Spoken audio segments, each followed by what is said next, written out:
I'm Kendall Trotter. And I'm Steve Hawks. Thanks for tuning into this edition of the Las Vegas Real Estate Update.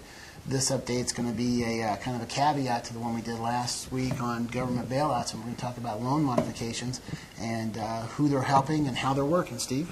Well, so far the loan modification program has been most of them have been a big failure.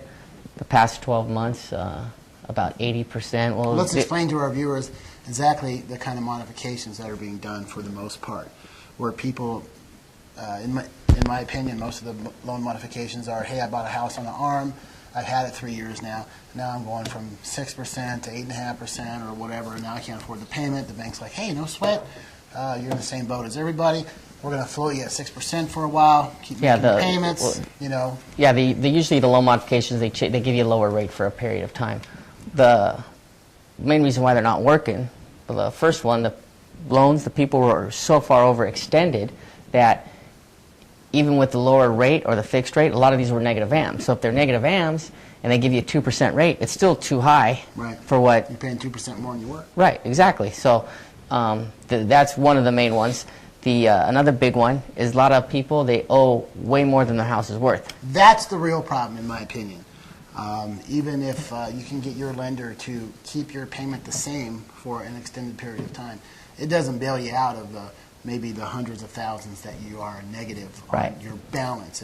Well, if they give you a case in point, that's a good observation. If the home is $500,000 and it's dropped to $250,000, and they give you a 3% rate for 5 years, well, that's really not $500,000. Yeah, it's not really even if it's more like a 7 or 8% rate because the home's worth $250,000.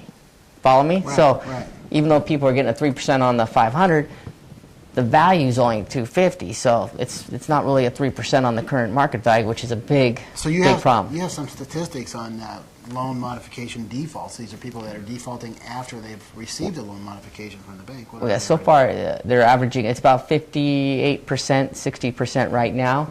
From last year, it's probably going to be 80, 90%. We don't know. If not 100%. It's hard to make that prediction, but they're very high. Yeah. Well, another reason why these people are defaulting is they've gotten it done one time, so you get the moral hazard problem because a lot of people are assuming that, well, they modified it once. They'll do it again. Yeah, well, they're going to do it again. There'll be another program, so let's quit paying again, which is happening quite a bit. Most of the time, they can only modify the loan once, but a lot of people are waiting for programs to come out. That's one reason why, like we were talking about earlier, these government programs aren't helping. They're prolonging the misery because a lot of people are waiting, thinking another program's going to come out. You know, also, I don't think the government, they're trying to raise capital to throw at this problem, but they haven't really, to my knowledge, haven't said, yes, this is exactly what we're going to do to fix this problem. I mean, you hear this before Congress, you hear that. I've heard of people testifying before Congress where they want to use the government's power of eminent domain to repo those houses from the people, wipe out the excess negative equity, and then resell it back to the people at the current value, because that's the way the eminent domain laws work. If they take your house for a road for public good, they have to give you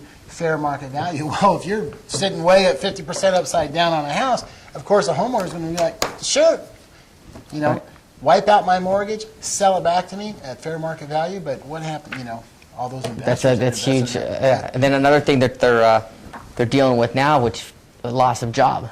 It's like you're asking what program can they come up with. There's not one program for everybody because you have all these 5 different problems that occur with each particular homeowner. And then if they lose their job, then what can you do? And that's a huge problem right now, job loss.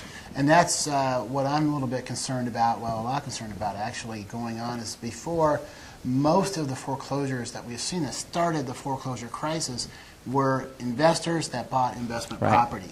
So no skin off their teeth if they had to let it go back. They still got a roof over their head. Their family's taken care of. They're not out in the rain. But now, because of the snowball effect, now we're going to see what I call legitimate foreclosures where people have lost their jobs. Who maybe even had a 30-year fix and wasn't involved in any of the speculation or anything. But now, due to the fact of the state of the economy, they've lost their job. And what happens then? So that round of foreclosures is probably going to start to happen here pretty quickly. Yeah, it already is happening. Yeah. The defaults are sure happening. Yeah. So how low can it go? We're so far under where we're supposed to be. You know, I hate to make predictions, but I showed a house in Green Valley the other day. It was 2,100 square feet for with a pool for what is it, $64 a square foot or something? Something See, ridiculous. it comes with a free loan modification. That You know, is the perfect loan modification. condos around the corner over there were selling for more than that, 2 years ago, and this is a big old house with a big old yard and pool and palm trees. So things are They want to know what the solution. That's the solution right there. Let the price go to where it is till someone buys it, and you got someone have a roof on their head, over their head that they can afford the payment on. And that was sure a good deal, and there's plenty of those deals out there too, folks. So it's I hate to really make a prediction. Hey, we're going to go down another 15%, or we're going to start going back up 15%. I mean, it really is. I guess. If you want a good prediction, just call me. I'll make some predictions. Yeah. They're pretty good at lately. A lot, I think, does depend on what the government does, if anything at all. And, of course, it's going to depend on if, like we talk about all the time, which we're both in agreement on, what they're doing may be just delaying the inevitable. And we should just, like I always say, let it go where it's going to go, dust ourselves off, and do the best we can and get back out there and start trying to climb up the ladder again. It's, nobody's really in this alone. We've talked about before foreclosures. People are so afraid of it, and it's almost like there's so many people that have them now.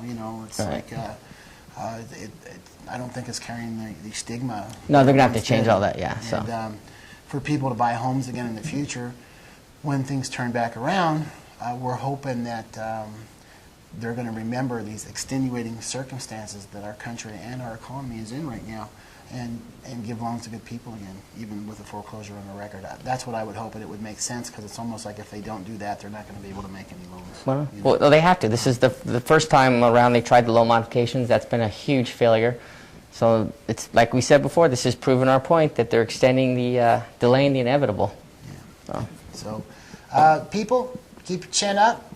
We will get out of this. It won't be tomorrow, but something good can come from this. So, and the one thing comes for sure: affordability.